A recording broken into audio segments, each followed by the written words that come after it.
నమస్తే, welcome to యోయోటి. ప్రస్తుతం మనతో మాట్లాడడానికి కాంగ్రెస్ పార్టీ సీనియర్ నాయకులు చారకొండ వెంకటేష్ గారు ఉన్నారు. మాట్లాడదాం. అన్న నమస్తే. సో ఏది చూసుకుంటే 15 ఆగస్టు రోజు రుణమాఫీ చేస్తా అని చెప్పేసి కాంగ్రెస్ పార్టీ చెప్పడం జరిగింది. సో రేపే అది ఆగస్టు 15 కూడా వచ్చేసింది. సో రేపు ఖమ్మంలో కూడా సభ ఉండబోతుంది.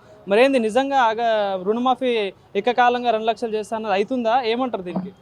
దేశ చరిత్రలోనే కని విరగని రీతిలో అసలు ఒక గొప్ప మహత్తరమైనటువంటి కార్యక్రమాన్ని శ్రీకారం చుట్టినటువంటి ఏకైక వ్యక్తి ఎవరు అని అంటే ఈరోజు రేవంత్ రెడ్డి గారు అనే విషయాన్ని అందరు చెప్తా ఉన్నారు.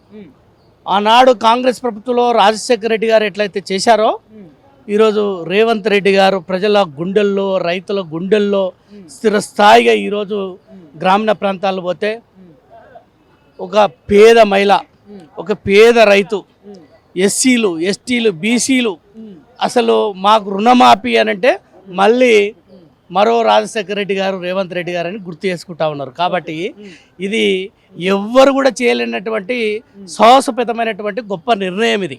కాబట్టి రేవంత్ రెడ్డి గారు ఈరోజు ప్రజల గుండెల్లో, వాళ్ళ హృదయాలలో ఈరోజు ఉండడనే విషయాన్ని ప్రపంచమే చెప్తా ఉన్నది. కాబట్టి మేము కాంగ్రెస్ పార్టీ కార్యకర్తగా మేము చాలా గర్విస్తూ ఉన్నాం.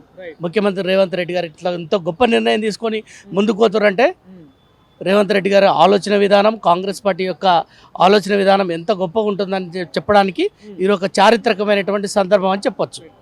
ఏది చూసుకుంటే గత కొన్ని రోజులుగా కూడా, గత వారం రోజులుగా కూడా రేవంత్ రెడ్డి గారు విదేశీ పర్యటనలో ఉన్న టైంలో కూడా ఏదో వాళ్ళ సోదరులను ఉద్దేశించి కూడా అటు బాల్కా సుమన్ కానీ, ఇటు చూసుకుంటే క్రిషాంక్ ఇలాంటి బీఆర్ఎస్ సంబంధించిన వాళ్ళు కూడా అనేక వ్యాఖ్యలు చేయడం అయితే జరిగింది. ఇది మళ్ళీ అదే సేమ్ సోదరులతో రాజకీయాలు చేస్తున్నారంటూ కూడా వ్యాఖ్యలు వచ్చినాయి. సో వాళ్ళకి ఏం చెప్తారు మీరు ఒక కాంగ్రెస్ పార్టీ సీనియర్ నాయకులు? ఇప్పుడు కాంగ్రెస్ పార్టీ అనేది కుటుంబ పార్టీ కాదు, ఇది ఒక డెమోక్రటిక్ పార్టీ.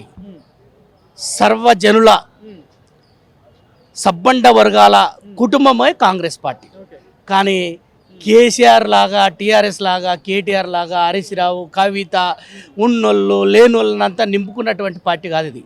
కాబట్టి ఈరోజు ఎవడు మాట్లాడినా కూడా కాంగ్రెస్ పార్టీ రేవంత్ రెడ్డి గారి నాయకత్వంలో మీరు ఎవరినన్నా అడగండి, ఎక్కడన్నా అడగండి, మామూలు మేమంటే మా పార్టీ గురించి మేము చెప్పుకోవడం కాదు, మా ముఖ్యమంత్రి గారి గురించి మేము చెప్పుకోవడం కాదు, రోడ్న పోయేటువంటి ఎవరినన్నా అడగండి రేవంత్ రెడ్డి గారి పరిపాలన ఎట్లా ఉంది, వాళ్ళ కుటుంబ సభ్యులు ఎవరైనా పరిపాలనలో కానీ లేకపోతే ఇతరతర విషయాలలో ఎక్కడైనా జోక్యం చేసుకుంటున్నారా అని అడగండి. అసలు ఎక్కడ అట్లాంటి వాతావరణం అనేది లేదు.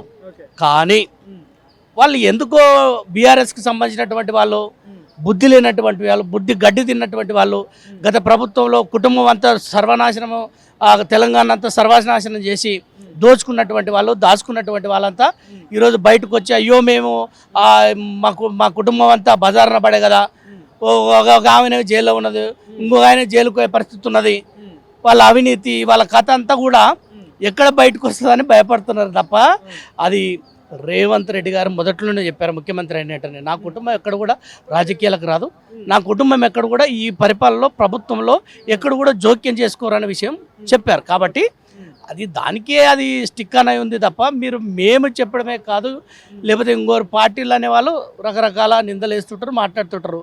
అది కాదు కదా, ప్రజలు నిజంగానే ఈరోజు ముఖ్యమంత్రి గారి కుటుంబం ఎక్కడన్నా ఇన్వాల్వ్మెంట్ అయిందనే విషయం ప్రజలను అడిగితే చెప్తారు కదా. కాబట్టి రేవంత్ రెడ్డి గారు సోదరుల గురించి ఎవడు మాట్లాడినా కూడా వాడు నిజంగా అంటే మరి వాడు గడ్డి తింటుండా లేకపోతే అన్నం తింటుండా తెలుస్తలేదు మాకైతే.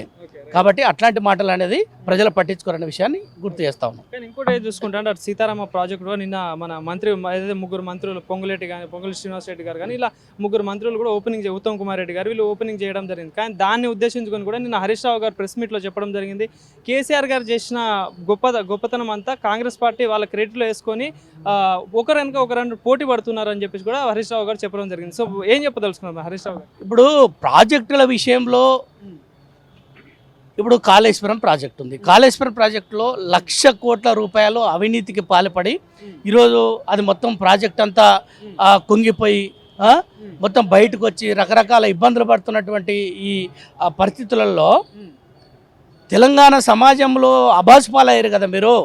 అంటే ప్రాజెక్టులు అక్కడ కట్టినాం, ఇక్కడ కట్టినాం, మీరు ఎక్కడ కట్టిర్రు, ఏం చేసిరు మీరు? గత ప్రభుత్వంలో కాంగ్రెస్ తవ్వినటువంటి కాలువలే, కాంగ్రెస్ చేసినటువంటి ప్రాజెక్టులే ఇవే తప్ప మీరు చేసింది ఏందో చెప్పండి. మీరు చేసింది అవినీతి అంతే తప్ప వేరే కాళేశ్వరం చూపించి ఇగో మేము గాడ చేసినాము, ఈడ చేసినాము, అని చెప్పడమే తప్ప, గొప్పలు చెప్పుకోవడమే తప్ప వాళ్ళు చేసింది ఏం లేదండి. అందుకోసమే ప్రజలు తీర్పిచ్చారు, నాయన మిమ్మల్ని మస్తు నమ్మినాము, ఇక చాలు మాకు, మీరు మస్తు బుద్ధి చెప్పారు, ఇక మిమ్మల్ని నమ్మే పరిస్థితి లేవని చెప్పేసి రేవంత్ రెడ్డి గారిని నమ్మి, కాంగ్రెస్ పార్టీని నమ్మి అధికారంలోకి తీసుకొచ్చారు. కాబట్టి ఈరోజు గతంలో మేము చేసినటువంటి, మేము తవ్వినటువంటి కాలువలు, మేము ఇచ్చినటువంటి పథకాలను, మేము ఇచ్చినటువంటి దాన్నే మేము ఇప్పుడు ఇంప్లిమెంటేషన్ చేస్తున్నాము. ప్రజల కోసం పనిచేస్తున్నది రేవంత్ రెడ్డి గారి ప్రభుత్వం. కాబట్టి ఈరోజు హరీష్ రావు గారు ఏం మాట్లాడినా కూడా వారి మాటల్లో పసలేదు.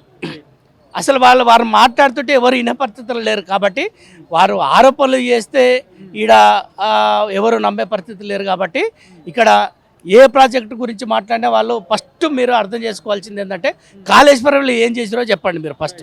కాళేశ్వరాన్ని అంటే 1,00,000 కోట్ల రూపాయలను అవినీతి చేసి అట్లే అంటే నీళ్ళల్లో కలిపి డబ్బులన్నింటినీ ఈరోజు ఆగం చేసిరు కదా తెలంగాణను. కాబట్టి ఇట్లాంటి విషయాలను ప్రజలు అర్థం చేసుకుంటున్నారు. మీరు ప్రాజెక్టుల గురించి మాట్లాడినా, సంక్షేమ పథకాల గురించి మాట్లాడినా, లేకపోతే ఇంకేదైనా మాట్లాడినా కూడా అది మీకు సూటిగా మీకే తగ్గుతుంది తప్ప కాంగ్రెస్కి అనేది ఈరోజు మేము దాదాపు 8 నెలలు దాటింది మేము అధికారంలోకి వచ్చి. ఎక్కడన్నా చిన్న అవినీతికి మచ్చ ఉన్నదా, మాకు చిన్న ఆరోపణ ఉన్నదా మా మీద? కాబట్టి రేవంత్ రెడ్డి గారు ప్రజల కోసము సూటిగా స్పష్టంగా ఒక గిర్ర గీసుకొని ముందుకు పోతా ఉన్నాడు. కాబట్టి ఆ గిర్రను చెరిపేసేటువంటి ప్రయత్నం చేస్తున్నారు. కానీ మీరు చేసేది ఏం లేదు. మీరు కూడా నిజమైనటువంటి నిర్దిష్టమైనటువంటి ఆరోపణ చేయండి, ఒక కన్స్ట్రక్టివ్ ఆరోపణ చేయండి, అప్పుడు తెలుస్తుంది. కానీ ఉత్తగానే ఇట్లా మేము మాట్లాడాలి కాబట్టి మాట్లాడడం అనేది కరెక్ట్ కాదని చెప్తాను. కానీ ఇంకోటి చూసుకుంటే, ఏదైతే కాంగ్రెస్ పార్టీ చేపట్టిన 6 గ్యారెంటీల విషయంలో కూడా ప్రజలలో వ్యతిరేకత కంప్లీట్గా వచ్చేసింది. రాబోయే స్థానిక ఎన్నికల్లో ప్రజలే బుద్ధి చెప్తారని కూడా ప్రధానంగా అటు బీజేపీ కానీ బీఆర్ఎస్ కానీ చెప్తున్న పరిస్థితి. సో ఏంది మరి నిజంగా వచ్చే స్థానిక ఎన్నికల్లో మీకు ఎదురవబోతుందా? ఇప్పుడు 6 గ్యారెంటీలలో 4 గ్యారెంటీలు అమలు చేసినాము, ఇంకా 2 గ్యారెంటీలు ఉన్నాయి, అవి కూడా అమలు చేస్తాము. అదేవిధంగా ఈరోజు రైతు రుణమాఫీ అనేది మొదట్లో మీరు ప్రశ్న అడిగారు. రైతు రుణమాఫీ అనేది ప్రజల గుండెల్లో ఈరోజు లోకల్ బాడీ ఎలక్షన్స్ పెట్టండి, బంపర్ మెజార్టీ ఇట్లా మనం ఏదైనా పెడితే ఇట్లా మీదకి ఇట్లా మీటర్ చూపిస్తుంది కదా, కాంగ్రెస్ అనగానే ఇట్లా మీదకి మీటర్ చూపిస్తుంది.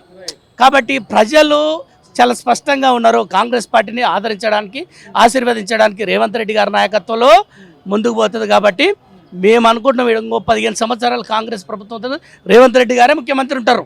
ఎందుకంటే ఆయన పరిపాలనలో అంటే ఆయన పరిపాలన ఎట్లా ఉంది అంటానికి, ఎంత డెమోక్రటిక్గా ఉందంటానికి, ప్రజల కోసం ఎట్లా పనిచేస్తుండటానికి ఈ 8-9 నెలల సమయమే మనల్ని నిర్ణయిస్తుంది. కాబట్టి ఇట్లాంటి పరిస్థితుల్లో మన ఆలోచన ఎట్లా ఉండాలనేది ప్రతిపక్షాలు ఆలోచన చేసుకోవాలి. ఈరోజు ప్రతిపక్షాలు ఏదో ఆరోపణ చేయాలి కాబట్టి, ఏదో మాట్లాడాలి కాబట్టి రాజకీయాలలో మాట్లాడడం కాదు.